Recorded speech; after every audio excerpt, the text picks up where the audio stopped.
Salut les amis, ravi de vous retrouver.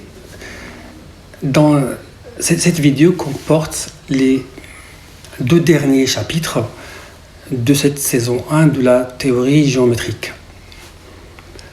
Les écarts géométriques continus, j'appelle ça des EGC, qui n'ont rien à voir avec et à ne pas confondre avec un ECG ou les ECG, qui veut dire un électrocardiogramme. Et pourtant, nous allons faire une vidéo dans l'avenir, une vidéo sur les influences des écarts géométriques sur l'activité électrique du cœur, ou si vous voulez, un ECG. Dans la deuxième partie de cette vidéo, nous traiterons les états géométriques dépassés, les états géométriques définitifs. Nous voulons dire par les états géométriques définitifs, les états géométriques qui finissent par un décès, par la mort, ou si vous préférez, par une mort. Nous expliquerons le comment et le pourquoi, toujours bien entendu du point de vue géométrique.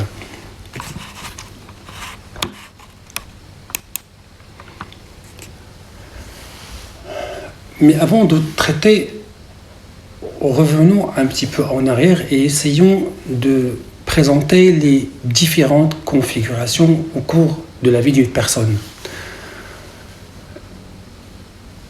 Quand les règles qui aboutissent à une bonne construction osseuse sont respectées, regardez la vidéo sur l'exposition, votre cœur, enfin votre squelette, est bâti suivant une géométrie bien précise. Et cette géométrie est commune à toute l'espèce humaine. Je vous mettrai dans le futur une vidéo très intéressante que je suis en train de vous préparer sur la géométrie verticale articulée, qui est un concept phare de la théorie géométrique, qui parle de cette notion de géométrie humaine commune. Donc, face à cette géométrie commune, le corps des êtres vivants, de l'homme en particulier, est censé ne présenter aucune sorte d'écart géométrique, à condition, comme on en a parlé, que toute exposition aiguë soit adaptée. Adapté, ça veut dire raisonnable, adapté dans la durée, mais aussi adapté dans l'intensité. En cas d'exposition aiguë, c'est-à-dire une exposition intense qui n'est pas adaptée à la biométrie corporelle, en effet, on peut assister à des écarts géométriques aigus, mais qui sont généralement très réversibles une fois l'exposition supprimée. Ces écarts géométriques, ils sont réversibles parce qu'ils surviennent aux dépens du tissu élastique du corps et non pas aux dépens de l'os.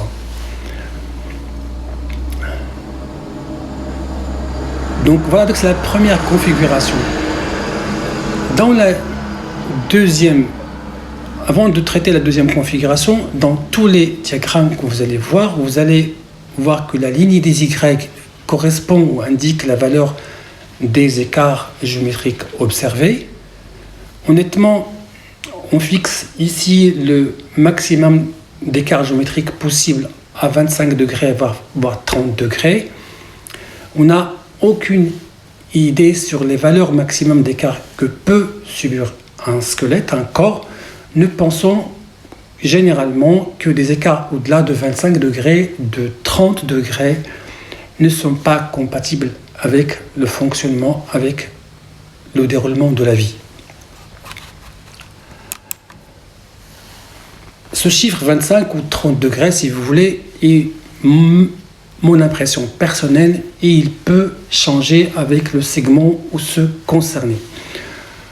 La ligne des X, la ligne horizontale, représente quant à elle la vie d'une personne qui a vécu assez longtemps.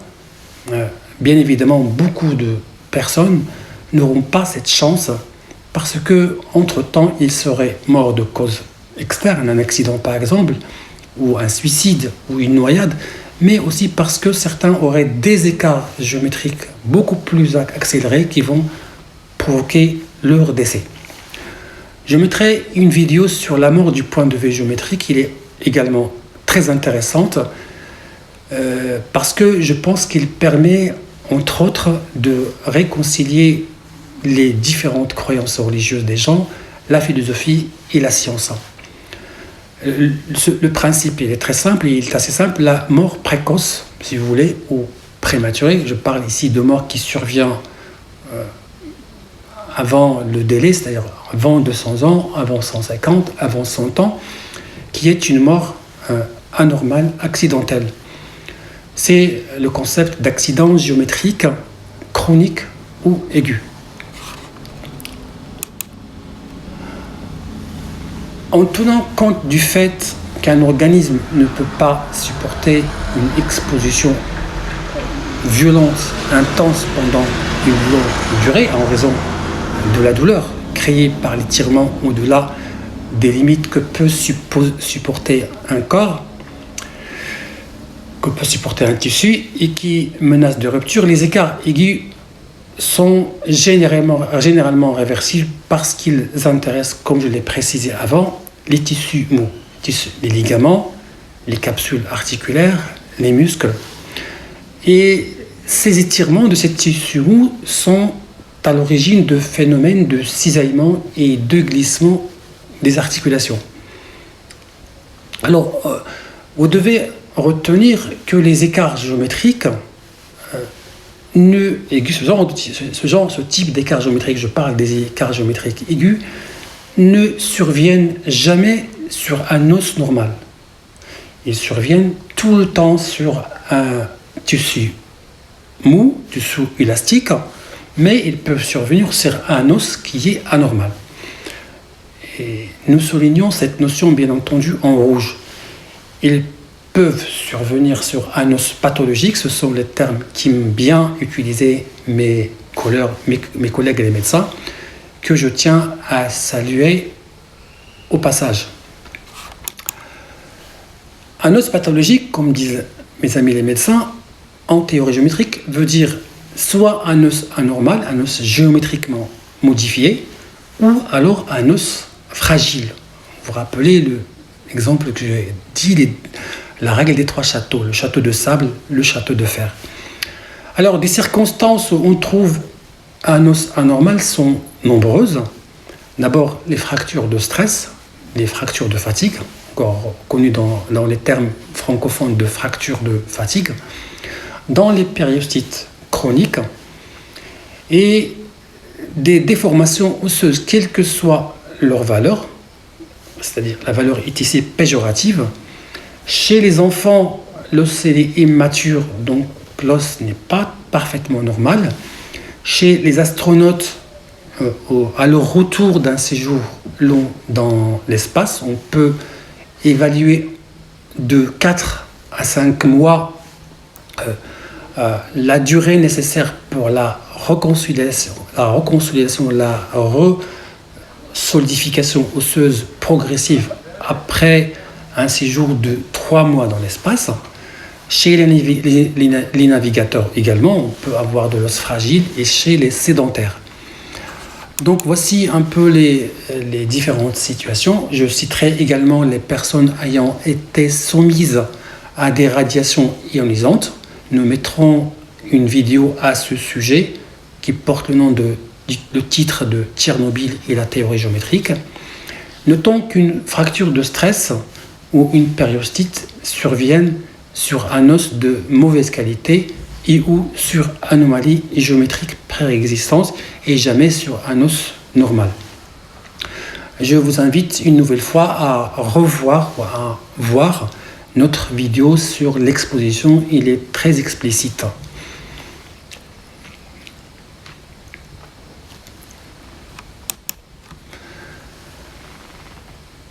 Au cours d'une vie, maintenant vous êtes familiarisé, un corps peut subir des milliers d'expositions en fonction de ses engagements, en fonction de ses engagements professionnels, mais également à cause de ses obligations familiales, mais aussi à cause de certaines habitudes, certaines mauvaises habitudes, la distraction, notamment les amateurs de sport. Ici, on est dans un simple schéma, mais en fait, il ne faut pas se limiter à 5 expositions comme dans l'animation. On est devant des centaines d'expositions par vie. Quand on est soumis à une exposition chronique, là, par contre, on assiste obligatoirement à des transformations progressives, permanentes. Les écarts géométriques qui en résultent sont définitifs. Ils se sont installés définitivement. Ce qu'il faut retenir pour une même exposition, l'effet devient de plus en plus important, de plus en plus délétère, en raison des modifications de l'état géométrique de départ et en raison aussi de la modification de la qualité osseuse. Autrement dit, l'acquisition de chaque nouveau écart géométrique rend le corps de plus en plus fragile et peut être affecté plus aisément par des expositions jusqu'alors bien supportées. Cet écart géométrique chronique se stabilisera bien entendu légèrement, à moins qu'il ne passe pas à ce genre d'écart géométrique continu, et il réapparaît dès que on se soumet à nouveau à une exposition. Malheureusement, dans beaucoup de circonstances, on s'achemine généralement vers un genre, le deuxième genre d'état géométrique, les états géométriques continus. Pour une simple raison, notre ignorance totale de leur existence même. Certains éducateurs physiques, certains athlètes en fin de carrière, ressentent ces événements. Ils parlent généralement de signal corporel qui est expliqué par ce phénomène, par un langage un peu métaphysique. On ne va pas vraiment s'attarder sur ces termes, on n'est pas très concerné.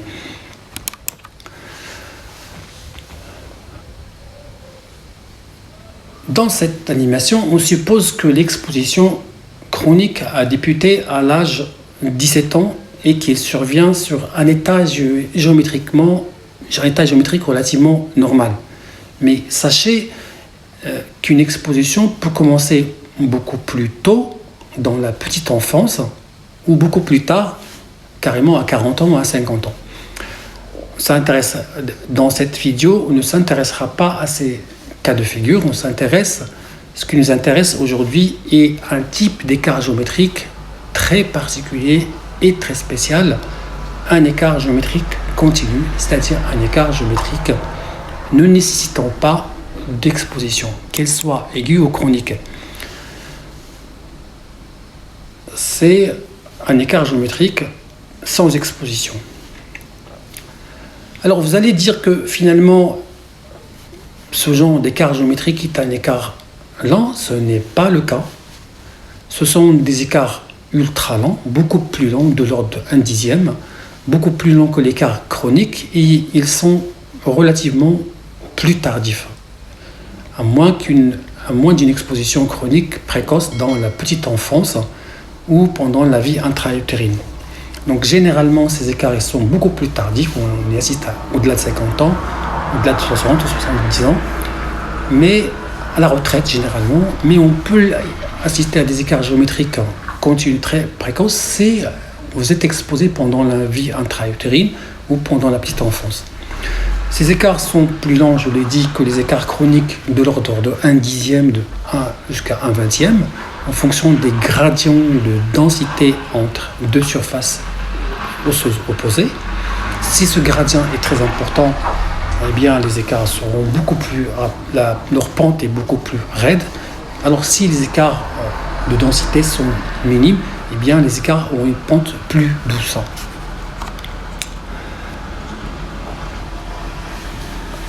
Alors dans ces schémas, observez très bien, avant de vous parler, regardez cet os. Dans un os normal, géométriquement, les dimensions de l'os compact sont les mêmes. Vous voyez, vous regardez l'os compact à droite et l'os compact à gauche. Les dimensions des l'os compact et ce diamètre, si vous voulez, est la même. Partout au niveau de la diaphyse osseuse. Par contre, dans les os déformés, l'os compact est plus épais dans les surfaces qui sont soumises à l'exposition, à l'appui, à l'appui, à cause de cet appui-là. À cause de l'hyperdensité, il est moins épais que la normale au niveau des surfaces opposées, c'est-à-dire protégées de l'exposition. Voilà une petite comparaison. Cette image illustre parfaitement ce que nous voulons de dire. Dans l'image B, il existe une surface où l'os compact est plus épais. Dans l'image B, regardez l'image B, il existe une surface où l'os compact est plus épais qu'au niveau de la surface opposée. Et cette différence est encore plus flagrante au niveau de l'image A. On a carrément le triple de la surface opposée. Observez bien la déformation du tibia à ce niveau. On constate le rétrécissement du canal médulaire et la réduction de l'index cortico-médulaire. Ce sont ces notions auxquelles vous devez maintenant être très familiarisés quand nous aborderons le grand chapitre du diagnostic géométrique et des paramètres géométriques. Savoir comparer les deux surfaces et la différence.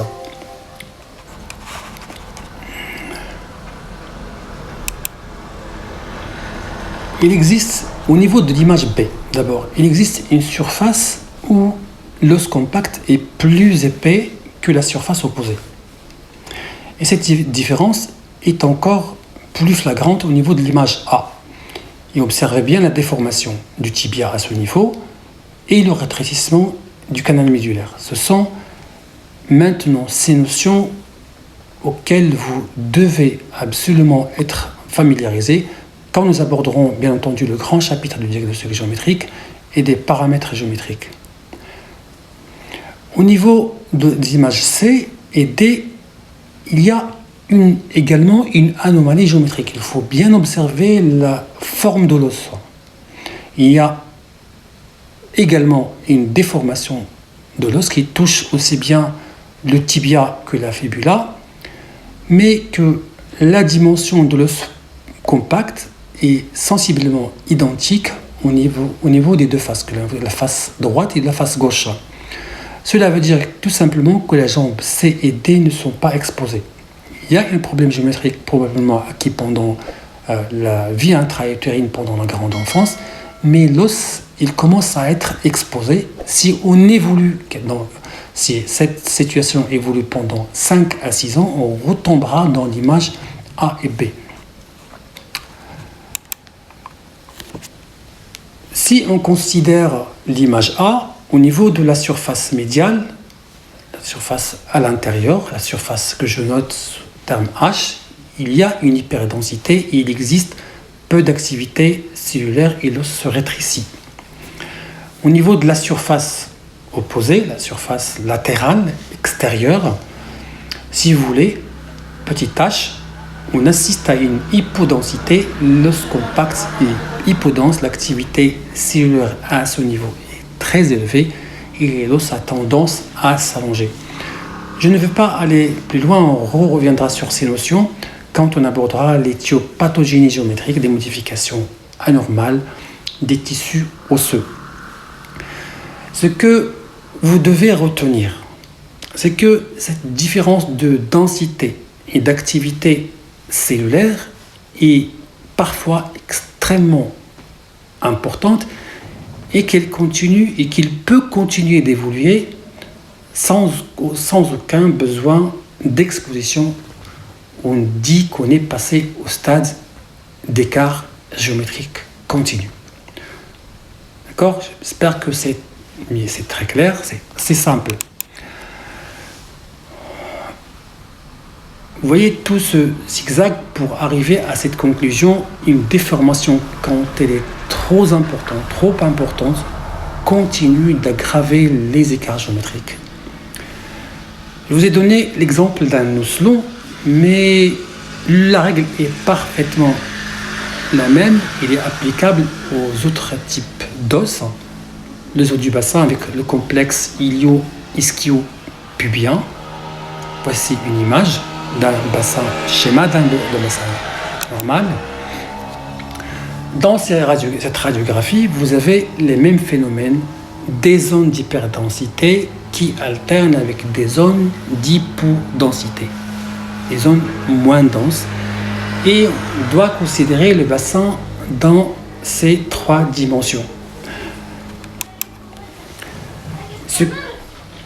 Ce qui est frappant ici, et ce que je vous incite dorénavant à faire, est de poser le diagnostic géométrique. Pourquoi ces hyperdensités alternent avec ces zones d'hypodensité? Pourquoi certaines zones sont hyperdenses et d'autres sont hypodenses? Alors, les mêmes phénomènes que vous observez, on les retrouve au niveau de ce qui est visible des deux fémurs, c'est-à-dire un épaississement de l'os. Regardez en bas de la radiographie du bassin, au niveau du fémur. Vous avez un épaississement de l'os compact, et ici vous avez déjà une anomalie géométrique initiale et très frappante, et mieux encore, vous avez un diagnostic géométrique. Je vous laisse réfléchir 10 secondes pour voir si les épisodes précédents vous ont été utiles.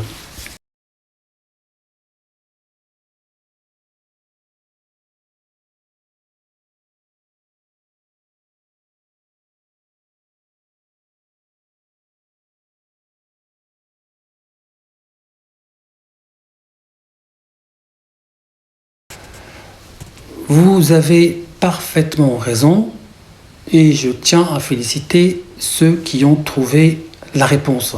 Vous avez bien une ouverture de l'angle cervico-diaphysaire au-delà de 135 degrés, ce qui définit une coxa valga. Et cette coxa valga est tout le temps associée à un gini varum. Le même raisonnement que je vous ai cité dans les deux exemples précédents peuvent être utilisés au niveau du rachis. Vous constatez la déformation géométrique de la dernière vertèbre lombaire qui devient triangulaire sur l'image de profil. Alors si on n'intervient pas, ces processus, même en dehors d'une exposition quelconque, vont provoquer des écarts géométriques, et ces écarts sont des écarts géométriques continus.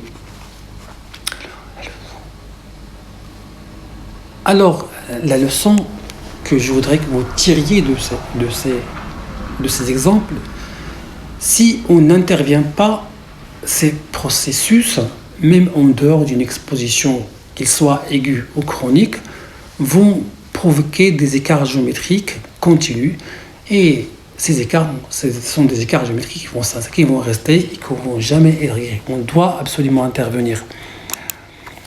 La gravité de la pente d'évolution des écarts dépend de l'activité cellulaire d'un côté par rapport au côté opposé. En résumé, en raison de ces phénomènes, on peut garder des écarts géométriques acquis après une exposition chronique longue, des années même après l'arrêt de l'exposition chronique. Dans la vraie vie, si vous voulez, les réalités, ces notions, vous les voyez chaque jour.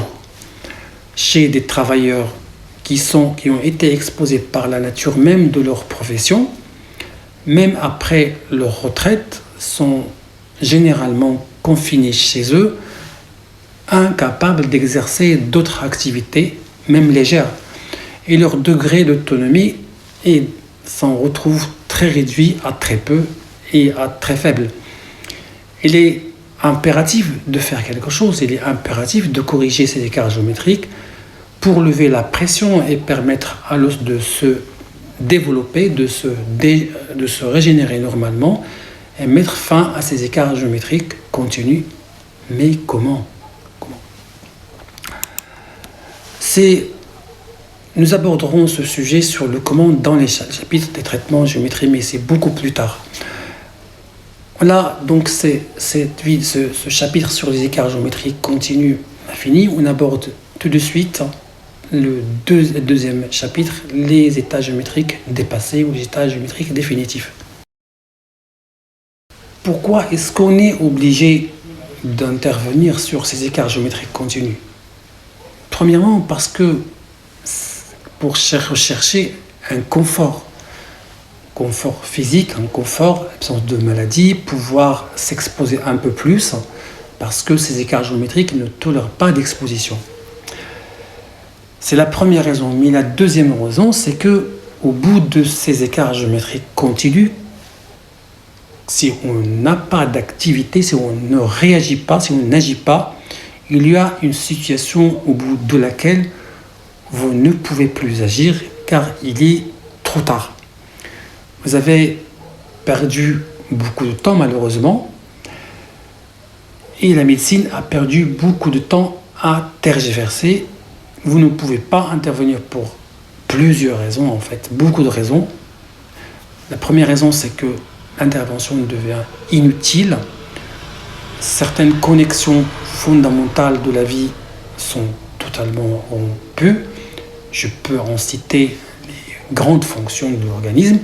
Les connexions digestives sont rompues, les connexions endocriniennes, thyroïdiennes, hypothalamo-hypophysaires, cortico-surrénaliennes, les connexions neurologiques. Je parle ici de la maladie d'Alzheimer, la maladie de Parkinson, l'atrophie corticale, les AVC ischémiques, les connexions électromyocardiques, les troubles de rythme, le syndrome coronarien, les myocardites, les connexions respiratoires. Je parle ici de la fibrose, je parle de la sarcoïdose, nous parlons aussi de beaucoup de problèmes respiratoires.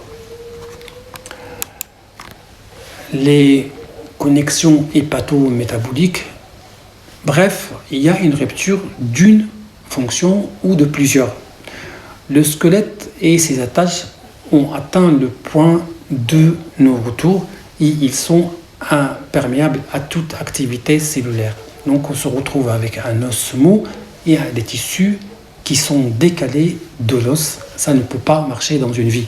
On a besoin d'une activité osseuse parallèlement à une activité des tissus. On parle ici des états géométriques dépassés ou des états géométriques définitifs. Moi, j'appelle ça l'antichambre de la mort. C'est des cas qui évoluent généralement vers la mort. Ils sont irrécupérables.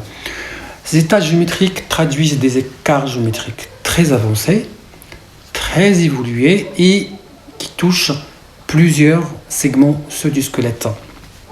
Le bassin et le pelvis, les deux cavités abdominales, les pelviennes et thoraciques, le rachis et même les segments inférieurs et supérieurs, les membres inférieurs et les membres supérieurs. Je ne vais pas aller plus loin, les images sont assez choquantes. Donc voilà, nous avons fini ce dernier chapitre de la saison 1, les états géométriques continus, les états géométriques définitifs ou dépassés. J'espère que cette vidéo vous a été utile. Si vous l'avez aimé, alors likez-la, partagez avec ceux qui sont intéressés par la découverte médicale. Et puis si vous n'êtes pas encore abonné à la chaîne, faites-le. La prochaine vidéo, c'est le programme de la saison 2 de la théorie géométrique. Voilà, portez-vous bien et à la prochaine vidéo.